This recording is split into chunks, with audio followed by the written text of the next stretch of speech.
the Honourable Lady on a very accomplished maiden speech, and we're very grateful to her what she said. Her love of and passion for her constituency shone out in everything that she said. Mr. Speaker, we have done well in this issue, on this issue, because we know from PricewaterhouseCoopers that there has been a 42% cut in emissions since 1990, but we are all here today because we know that we need to do more and that the need is urgent, and that a challenge, whether from younger people or from backbenchers across this House, generally leads to better government and better results.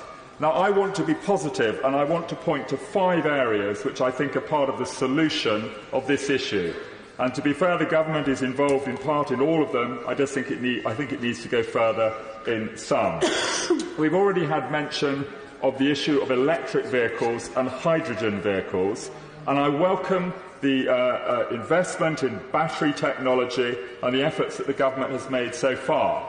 But we have already heard today that Norway is very far ahead of us, and I would also tell the House that last year in China, in the first 11 months of the year, there were 1.03 million new energy vehicles, as they called them, sold there, an increase of 68%. So we can't rest on our laurels in this area. I look forward to when ultra-low emission vehicles become more affordable so more people can buy them. There is one very easy win in this area in terms of transport, which would also deal with issues of air pollution, and that is to take greater action on engine idling, as I note that New York has done recently with proper enforcement powers. Westminster City Council has their Don't Be Idle campaign, and we really could and should do something about that now across the UK. Cycling and walking will also be part of the solution, and I'm proud to be the co-chair of the all-party cycling group within this House. In the UK, roughly 2% of journeys are by bike. In Germany, it's around 10%, and in the Netherlands, around 25%. We can go further, but we need to mainstream cycling funding, and new roads in particular need to be cycle-friendly, and we're not quite there yet. Now, on aviation, unbelievably, electric planes have a future.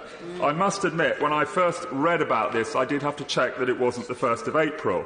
But EasyJet are looking to bring out a 9-seater prototype this year, and by 2027, they and Ryanair are hoping to fly some commercial routes, some up to distances of 500 kilometres. So aviation can have an electric future as well, certainly within short haul, and that is something we should very much welcome. In terms of our homes, we've heard a lot, importantly, about retrofitting, but why are not all new homes being built as zero-energy bill homes? I was privileged to welcome the British architect Bill Dunster, OBE, to my constituency, who is building these homes now. Not only do they deal with the climate issue, but for our low-income constituents, not to have to pay gas and electricity bills can be absolutely critical in helping them to look after their families. So we need to accelerate that. The technology is there. The Building Research Establishment at Watford proves that, and we should be doing much more on that front. In terms of trees, we've heard about the forests that we are planting. 50 million trees to be planted in the Northern Forest, another 11 million trees being planted by the Department of the Environment. I was probably one of many MPs privileged to send 10 trees to my constituency from the Commonwealth Canopy scheme organised by the Right Honourable Member for Birkenhead, and that is something we can do as well. The subject of this debate today is also on the environment, and we haven't spoken much about that today, and particularly about our wildlife. Now, I'm privileged to live in a constituency where I go home in the evenings, I see deer, muntjac, fox, rabbit, pheasant, partridge, woodpeckers, goldfinches, nuthatches, and many other wonderful forms of wildlife. We need to make sure that they can exist as well.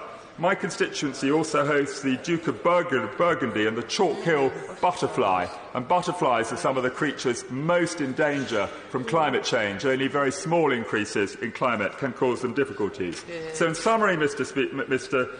Speaker. I want a future that is green, that is profitable, and where we help our poorer constituents to adapt to the future. Holly Lynch. Thank you very much.